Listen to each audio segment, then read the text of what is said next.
first murder that I ever investigated was that of Maria James in 1980. She was stabbed out the back of her bookshop in the Melbourne suburb of Thornbury.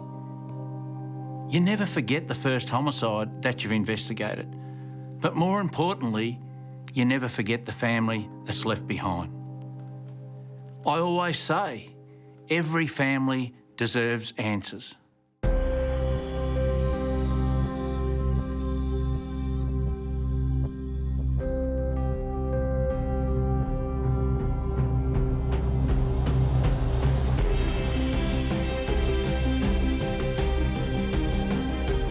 The body of a man on the front seat which was badly burnt. We don't know whether he's been shot, we don't know whether he's been stabbed. It's a horrific act, and any death is tragic.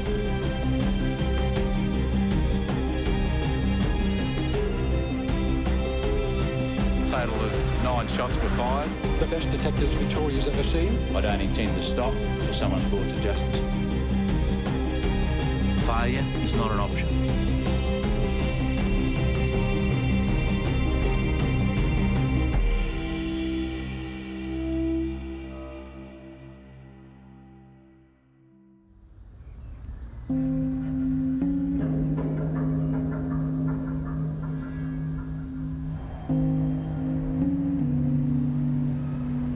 I was only 26.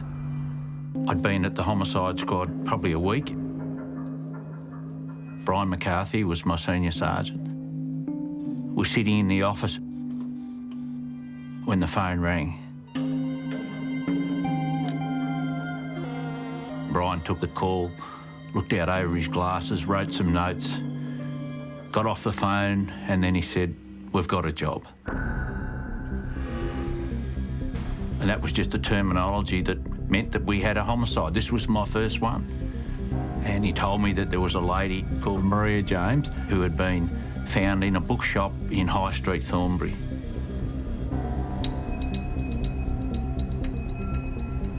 As a young boy growing up, all I ever wanted to do was be a homicide investigator. And I used to watch the original Homicide series.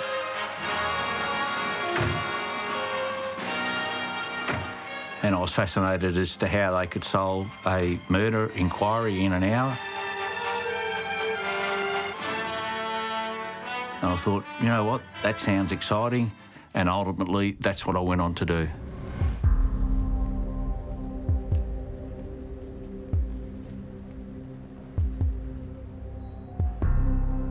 And here I was, finally at my first homicide investigation, the murder of Maria James. It was a single-fronted shop. There were books displayed on both sides of the door. There were stacks of magazines, stacks of books.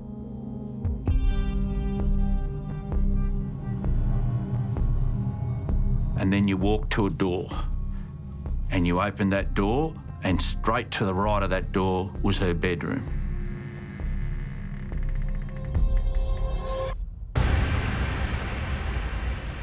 I can still visualise her on the floor now.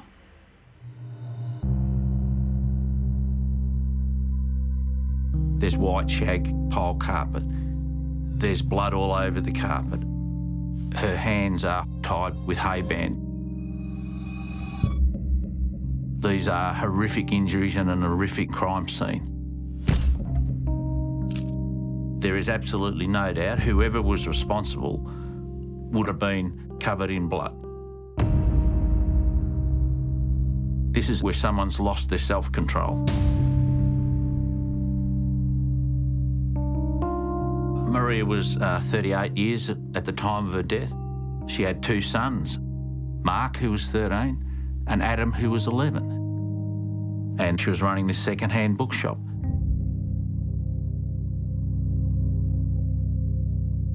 We had to talk to John James, Maria's ex-husband, because he's the one who found Maria dead. And Brian said to him, "Well, how did this happen?" And he says, "I was working at the Fitzroy Town Hall.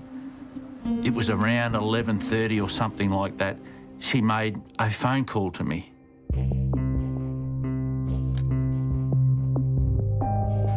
She sounded somewhat distressed. She said, "I'm in a spot of bother and I need you to come out here."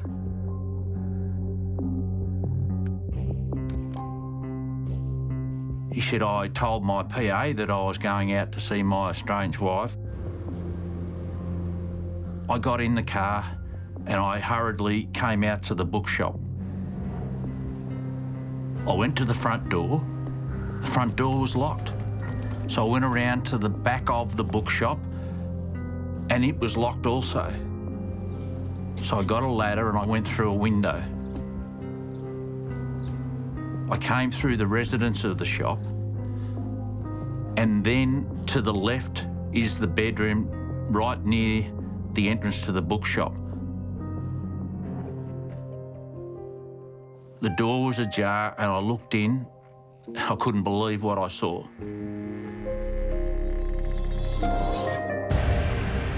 There was my estranged wife, and I knew she wasn't breathing, but there was blood everywhere. I called 000. I came back into the residence, and at that point, the door between the residence and the bookshop was open, and the front door was open. John's saying, well, the only thing is that when I went in there, the killer had to be behind the door because the door from the bookshop was shut and the front door was locked.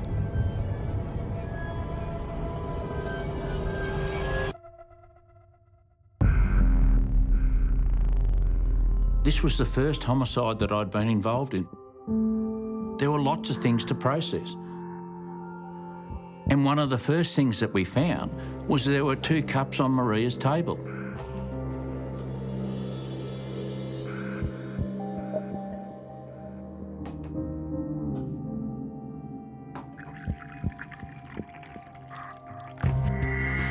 There were 2 seats there.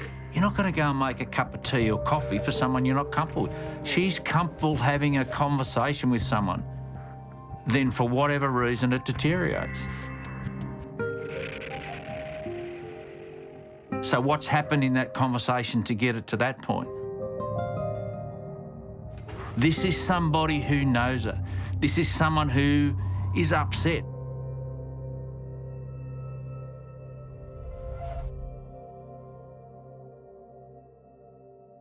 Then it's an examination of the scene.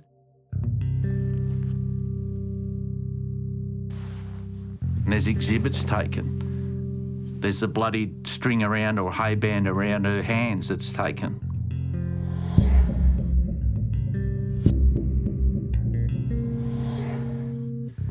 What we discover is there's a knife missing, a stay sharp knife. There is a mark on her face that's zigzagged, and we try to work out what that is. And Brian McCarthy, my senior sergeant, says, that looks like a potato masher. We were actually able to go back and find a potato masher at the house which matched identical the markings to her face. At some stage while she's on the floor, whoever's responsible is holding a potato masher on her face to hold her face down, and at the same time is stabbing her.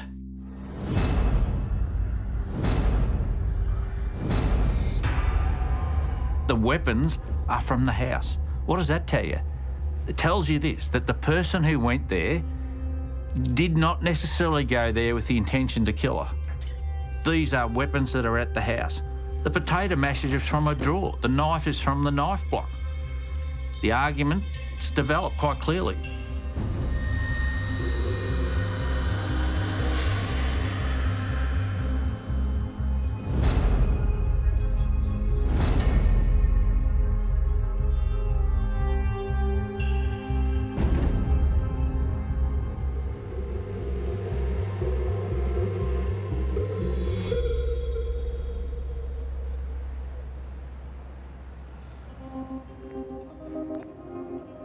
I often say you've got to put yourself into the mind of the offender and the skin of the victim. Recreate that scene and it actually might guide you. And what I learnt from that scene was there has to be an emotional connection. This is not somebody who walked in off the street. This is a frenzied attack.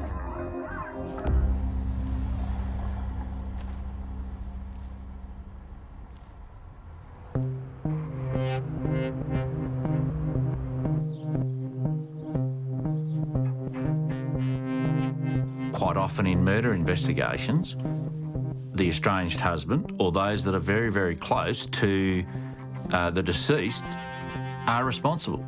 98% of murders are committed by someone known to the victim. Maria Theresa James telephoned her ex-husband to tell him that she was worried about a person in her bookshop in High Street, Thornbury. So here is a man who says, oh, my ex-wife rang me and I found her in the bedroom stabbed. Well, you've got to start with him first. Why is he a suspect? Because he found his ex-wife stabbed. Now, he says, I got a phone call at 11:30 at the Fitzroy Town Hall. His personal assistant said, I took the call from his wife.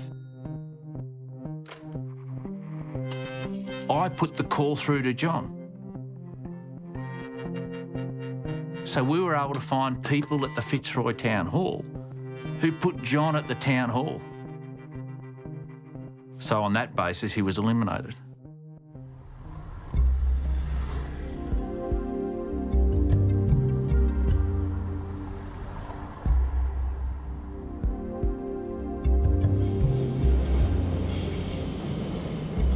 Brian McCarthy had a view that why drive into the office and then have to drive out to Thornbury where we could save 2.5 hours a day? So we set up an information caravan at the front of the bookshop. As one detective said, no expense is going to be spared to try to catch this perverted killer. Even the search and rescue squad has been called in. They'll be covering every square inch of this area to try and find a clue, particularly the murder weapon. The local priest, Father Bongiorno, says he warned Mrs. James that the bookshop and the location did not make for a suitable environment for a single woman bringing up children. I was concerned about her vulnerability, but I never thought it would come to this, of course.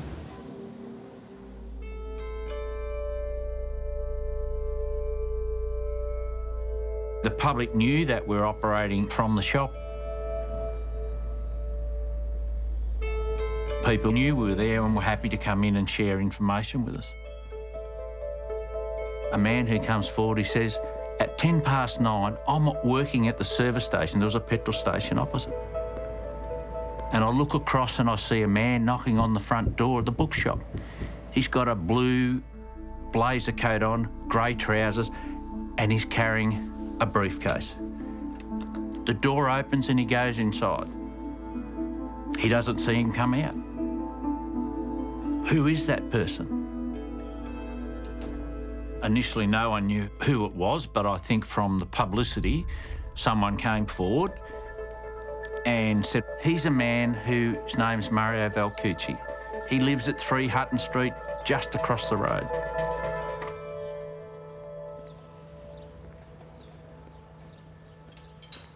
So we went to Mario's house. Mario was about 50. He'd never married. He lived with his mother. I remember knocking on the front door, and I think I was with Brian McCarthy.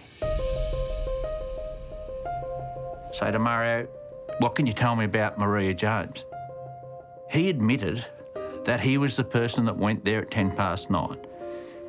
He went there to sell a magazine called The Parade magazine.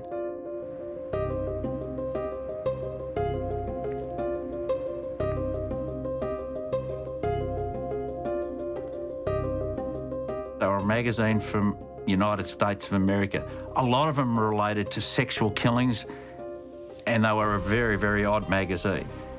He said, Maria didn't want them. I had an argument with her and I left. And then we searched the back of his house and we find hayband identical to what her hands were tied up with.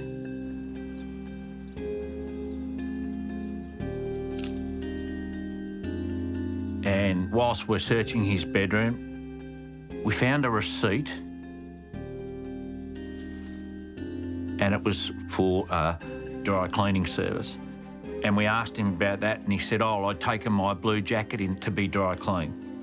We ultimately went to Fletcher Jones Dry Cleaners, and they verified that he had come in the day after the murder, but they'd noted on a piece of paper within their book possible blood stain to the jacket.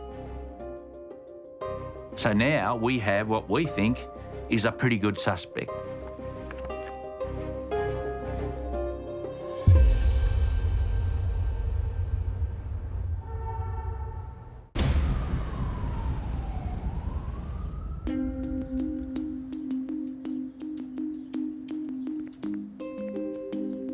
I'd been at the homicide squad probably a week, and the first job that we did was the murder of Maria James.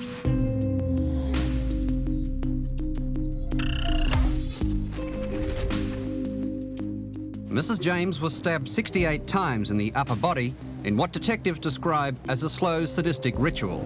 Her hands were tied in front of her body with nylon twine, and she was bashed 3 times on the head.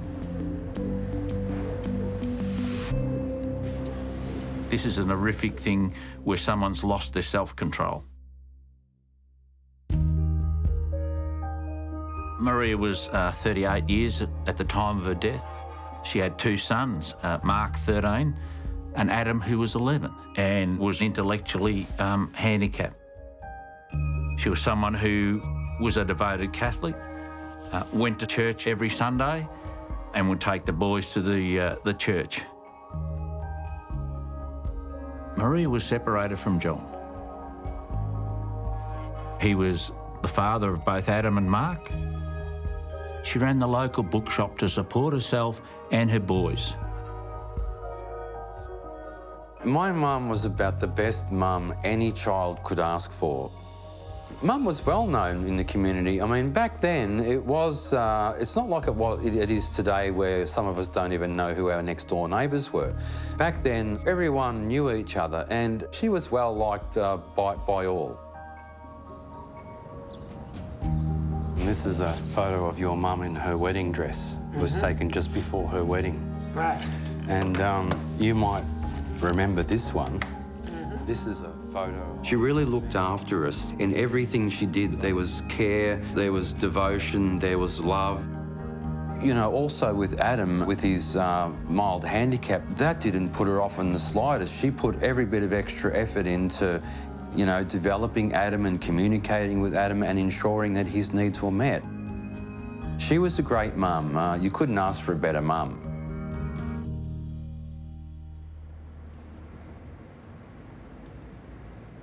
I was just this normal kid living in High Street, Thornbury, just like everybody else. And on that day, my life was interrupted and just stopped and became crazy. My mother was dead, but murdered. None of it made any sense.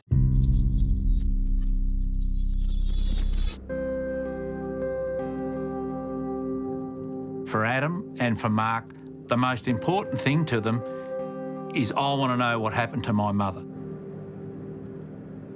They just look at you to think that you're the person who's going to provide that answer. This was a jigsaw puzzle, putting piece to piece together to finally get a picture. But as time went on, I realised it was far more important than that.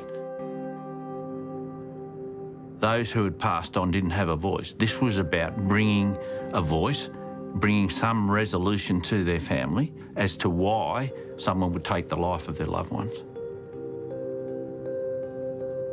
Every family deserves answers.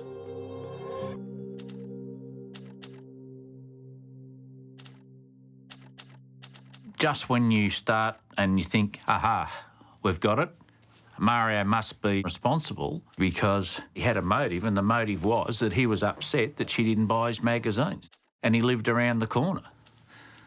But then we find a witness who's driving along High Street who sees a man run out of the bookshop on the day of the murder.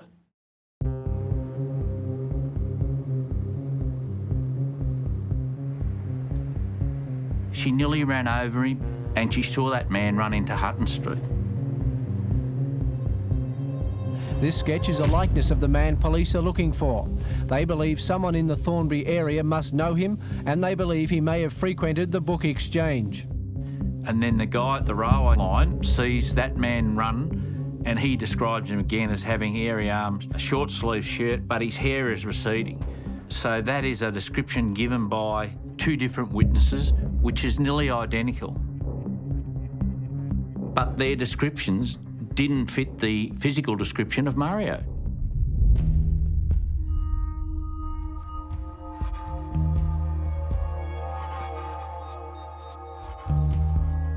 The Maria James murder created a lot of media attention.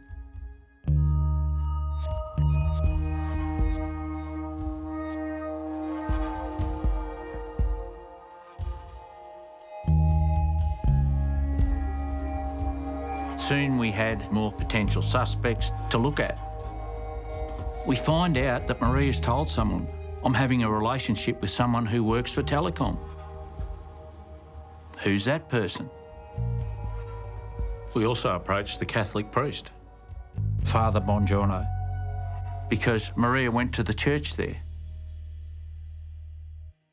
And we said, well, what about if she's gone to the confessional and she's told Father Bongiorno the name of the person she's having a relationship? That might be the person that's actually killed her. Just 100 metres from the bookshop where Mrs. James was brutally murdered is St Mary's Catholic Church. The priest there is Father Anthony Bongiorno. He knew Mrs. James and he's given police what he's described as valuable information regarding the murder inquiry.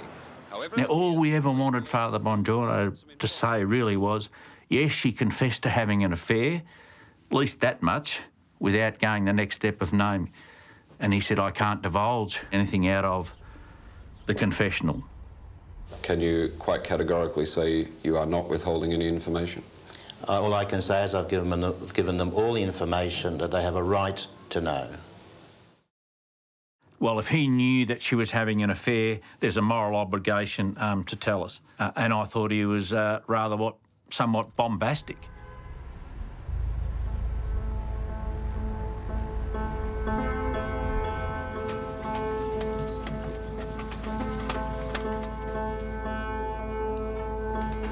Someone came forward and talked about a man who was regularly seen leaving the bookshop at 5 a.m. in the morning. Is that the man that she's actually having the relationship with? The boys even know that he's there. We continued on. Astonishingly, we got a call and we tracked down the telecom worker, and he was living in South Yarra. He was taken back to the homicide squad where he was interviewed. He says, yes, I did go there. And he said, yes, I know the bookshop. You can come to my house. There are books that I've purchased from Maria. He denied being in a relationship with Maria. I often spoke to her in the shop, but I didn't kill her and I have nothing to do with her death. So I got the sense that he was being honest. And I was reasonably comfortable with the account that he gave, that he could be probably eliminated at that point but never exonerated.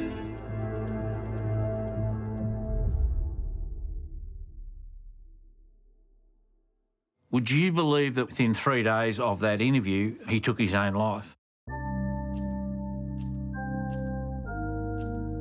He typed up a note on a small Olivetti typewriter, basically saying he'd had enough of this world and that he wanted to basically pass on. There was no reference to Maria James. So there's a man who wasn't eliminated, not totally alibied, but took his own life 3 days after. Was it a case that he was mentally disturbed, he had anxiety, depression? I don't know, but the bottom line is we'll never know he took his own life. Or did he take it because he was actually responsible?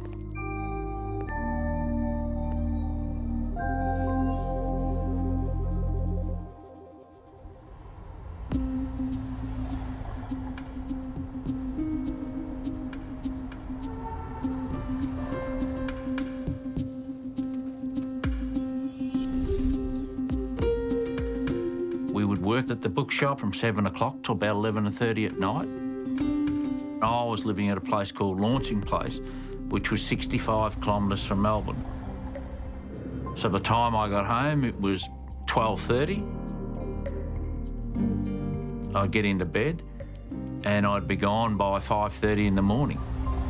So if you were to ask my wife, she would say, well, he came home and he left, and I was left alone.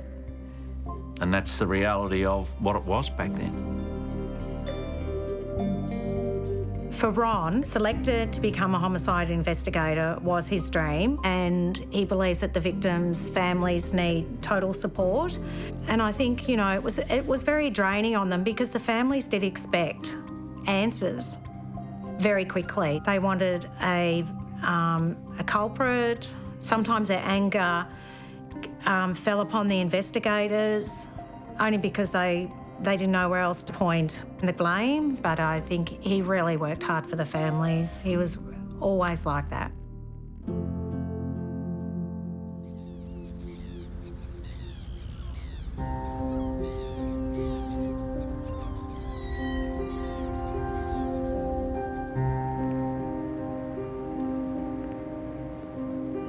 We spent 2 months at the bookshop, and eventually we got to the point where there were other investigations that had to be undertaken. And then from then on, we still worked on it, but not from the bookshop. We went back to the office and we continued on-call responsibilities, and then other murder inquiries came in. So to some extent it was put to the background, but you continued to work on it when you had time. There were 4 of us on the crew. I would say 3 of us believed that Mario Valuchi was probably responsible. But we had no forensic evidence other than he admitted that he'd been there. It was disappointing at the time that I didn't solve it, because I think every family deserves answers.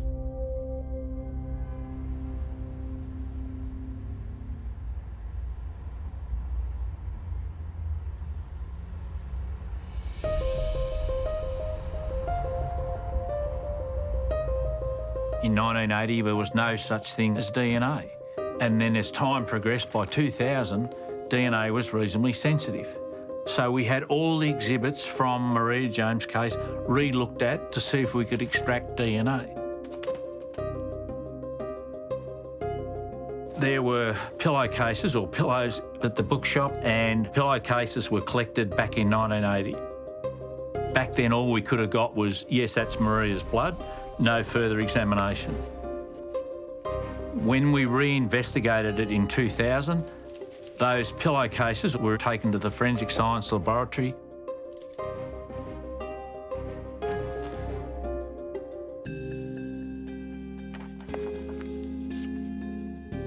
The biologist then looked at them all, extracted and tested all the material, and came back, and we got a report to say we now have DNA of the male person who we believe is the offender.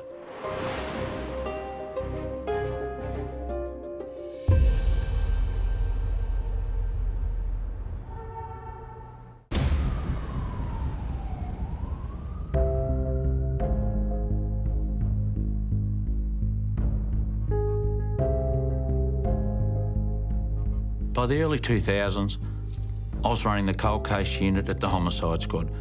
I'd been a homicide investigator for many, many years, but one case which still troubled me, which was always on my mind, was the murder of Maria James. She was bashed, she was tortured and stabbed 68 times in the bedroom of this small bookshop that she operated in High Street, Thornbury.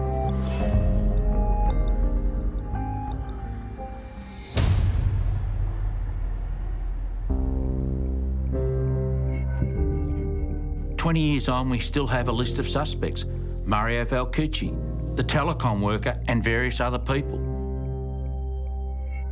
But we have one thing which is crucial. We now have a DNA sample from the pillowcase. This is going to reinvigorate the investigation." So as a result of the DNA on the pillowcase, we made up a list of previous suspects.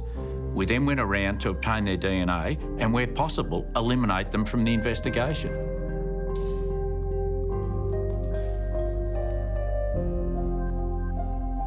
So I went back to Mario Valuchi, who was in a nursing home. But his sister gave me permission to get his DNA. I always thought that Mario was a pretty strong suspect. I checked the DNA against the profile and he was eliminated. There were several other people whose names were in the file. I think by probably 2006, 2007, whilst we'd slowly worked through the list, we were to the point where it was square one. Everybody who we thought might have been involved had been eliminated. Admittedly, we didn't get the DNA from the telecom worker. He'd been cremated. But on the whole, we were satisfied that all the suspects who'd been nominated were eliminated. It got to the point was, well, that's it. There's not a lot else we could do.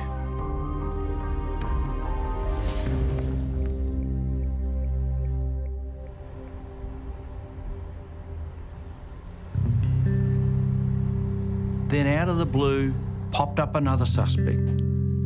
It was someone who knew Maria. It was her parish priest, Father Bongiorno. All I can say is I've given them all the information that they have a right to know.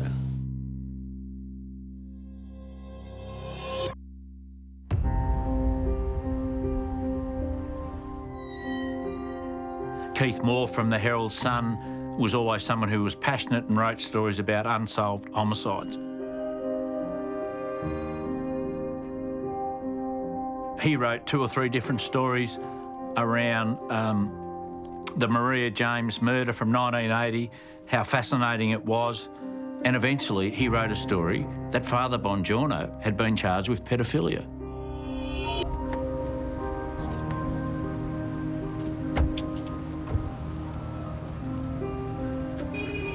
Father Bongiorno had indeed been charged with a number of sexual offences, and he was actually acquitted of them because of a legal technicality. But some years later, the Catholic Church accepted the stories of the victims and paid compensation out. So certainly the Catholic Church viewed him as a pedophile. The 2007 article was something that the Herald Sun did that first brought Bongiorno into the public limelight about being a suspect in Mum's murder. But it was 2013 when a distant family acquaintance got in touch with me and she asked me, oh, look, you know, did Father Bongiorno ever do anything to you? And I just told her, no, he didn't, just handing out chocolate bars to entice kids, sitting me on his lap, just that. I mean, because nothing happened. Then she suggested to me, well, perhaps maybe he may have done something to Adam. Would you ask Adam? And it was in a week or so later, I was taking Adam out to lunch. We were going to go to the local pizza shop there and grab some lunch together, and I put it to him, did Father Bongiorno ever do anything strange to you? Did he ever touch you in any way? Adam said yes, and he pointed down to his private parts. In that moment, it's like the feeling that you have when you have a car accident or when you're in a plane and your engine stops. Time slows down. I was hit by a ton of bricks. I couldn't believe it. Sitting there in the car trying to take this in, thinking, shit.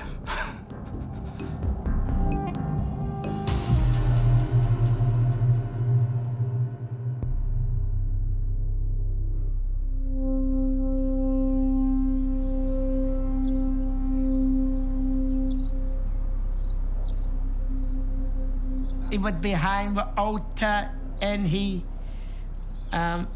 said to me, it was kind of in a blunt way, you know what I mean? Adam, I don't want you to tell your mom or Mark what I'm going to do to you. Then Then I said to him, "What are you doing?"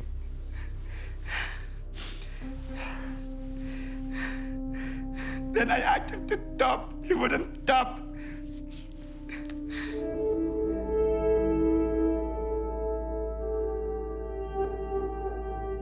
Adam said, I later told my mother, but I didn't tell Mark. I told my mother. She went over to the church and challenged him about the fact that he'd sexually assaulted me. He wasn't happy.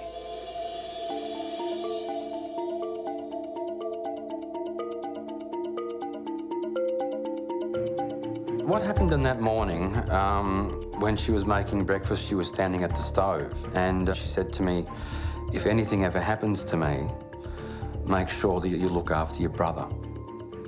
In retrospect, with the benefit of hindsight, it was clear to me that she was afraid, that there was something going on. She felt in danger.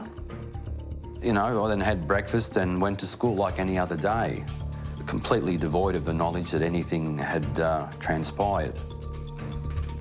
After Adam came forward, we had a motive. The motive clearly could have been, let's silence Maria.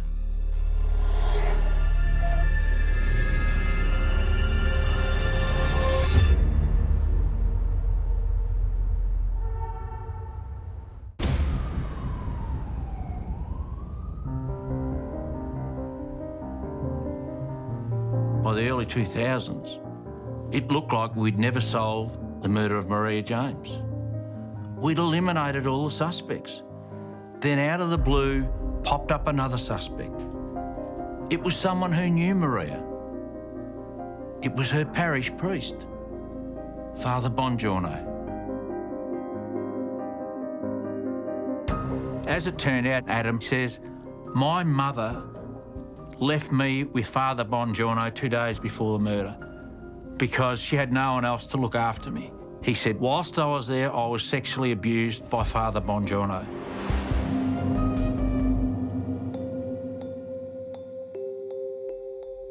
But Father Bongiorno died in 2002. The only way to eliminate him from this investigation was to obtain DNA from a relative, and he had a sister. And I explained to her that the paper had written articles about her brother, indicating A, he was a pedophile, B, he'd sexually assaulted Maria's son, and he potentially may have been involved in Maria's death. She said, I won't give it to you.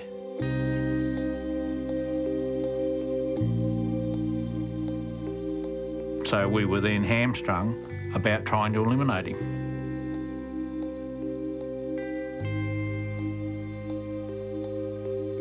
Ron always used to say that he hated the jigsaw being not finished. He needed to put in that last piece, and that's what a cold case to him was, to find that the closure for the family.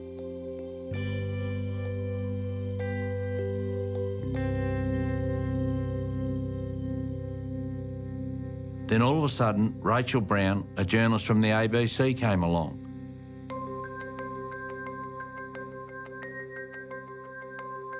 She reinvestigated and stirred it up. She interviewed hundreds of people, and she put together a podcast called Trace. I approached Mark and Adam James early March 2016 and asked for their blessing to look into their mother's cold case. Mark graciously said, yes, I'd like you to look into it because I've always had these niggles about Father Bongiorno, and so if you can look into that, that'd be great. Adam has an exceptional memory. Now, he says the day of the murder, he overheard part of a phone conversation that Mum had said to him, I'm going to call Father Bongiorno. She'd complained to the church and wanted to take this further. That's the Tuesday morning my mum was murdered.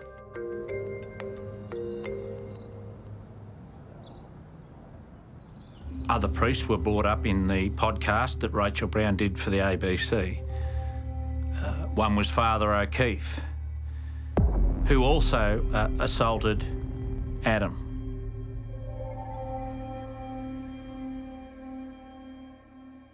You've got Father Bongiorno, Father O'Keefe at the same parish, sexually assaulting my brother. There's a possibility of collusion between these two priests.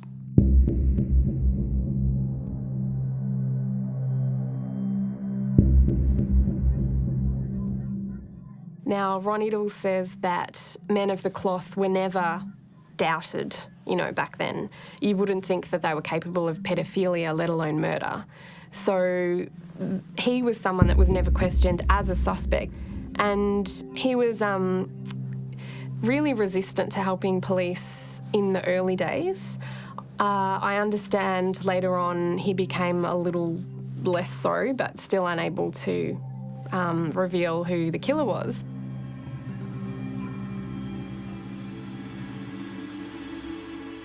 We had no evidence that there were two priests involved. But not long before I left the homicide squad, an electrician came forward with new information. The electrician says, I was working at the presbytery, which adjoins the church. I saw Father Bongiorno shortly after 12 o'clock, covered in blood. I said to him, what's happened? Father Bongiorno said, I fell in the rose bushes. He said, well, come to my van and I'll clean you up and wipe the blood off you. He said, I turned around, the next thing is, he was gone. I never thought any more about it until I read the article that Father Bongiorno was a pedophile, and all of a sudden for me, as the electrician, the penny dropped. Hang on a minute. The day of the murder, I saw him covered in blood.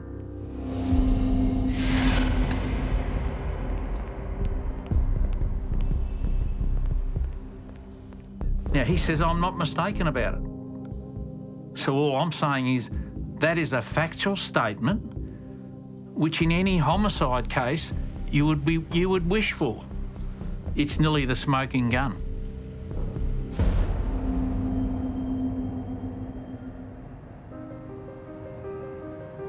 My view is the only way 100% to exclude Bongiorno is to exhume him and get his DNA and to compare it with DNA they believed they had of the killer from the blood on the pillow slip in Maria James's bedroom. In 2013, Victoria Police started to re-look at the case.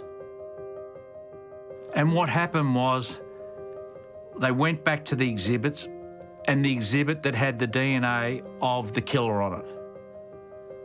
Going back through some handwritten notes, they found, to their shock and horror, that pillow didn't belong to Maria James' crime scene.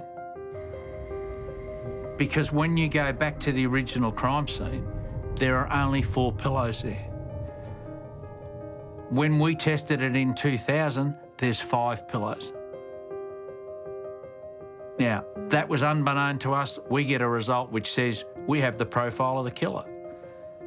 All of a sudden there's been a mix-up.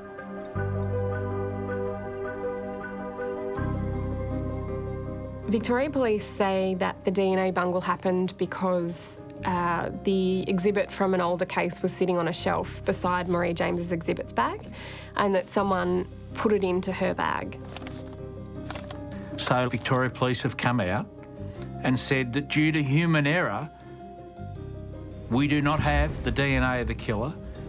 Nobody is eliminated from the investigation, which means we are at square one.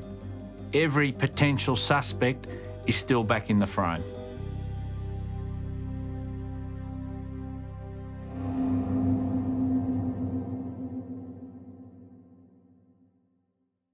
I think you have to work on what the facts are. So this is not my opinion, this is relying solely on independent facts. Adam James was sexually abused by Father Bongiorno and has made a statement. Maria James confronted Father Bongiorno about that assault. Mark says that there was a phone conversation on the morning of her death between her and Father Bongiorno. We have the electrician who says, I saw Father Bongiorno covered in blood on the day of the murder, shortly after. I think on the balance of probabilities, at least, Father Bongiorno is responsible.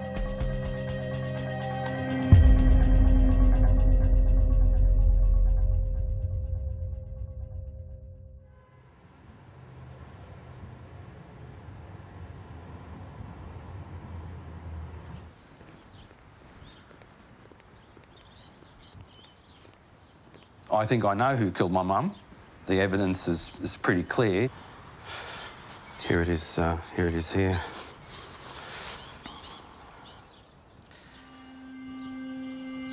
Lovely. 17th of June 1980. Yeah, it's a date, Ron, that I'll never forget. No. It's a date probably that I'll never forget, but for you it's totally different. Sadly, tragically, someone took your mother's life. Even though we're probably 37 years on, I think I always live in hope. It doesn't matter how dark it is, the stars will still shine. So there is somebody out there, who knows. We need that person to come forward to unlock the door and to finally give you and Adam the answers that you deserve. And it's an honour for me to stand here today with you. And to respect such a beautiful mum. Thank you very much. And I hope that someone comes forward. Me too. And finally gives you that peace that you both deserve. Ron Iddles has been on this case from day one. It was his first case. He's dedicated to it. He's given me hope, he's given me encouragement, and he's been fantastic. You know, I cherish the relationship with Ron. I have a saying, and that is, every family has the right to have an answer. They've got the right to justice. They've got the right to actually know what happened to their loved one. I often listen to people talk and they say, well, they've got closure. Nobody gets closure. What we want to do is actually give the family an answer. They want to know why they lost a loved one, how it happened, who's responsible. That's never going to bring closure, but at least they have the answers about what happened to the person who has lost their life.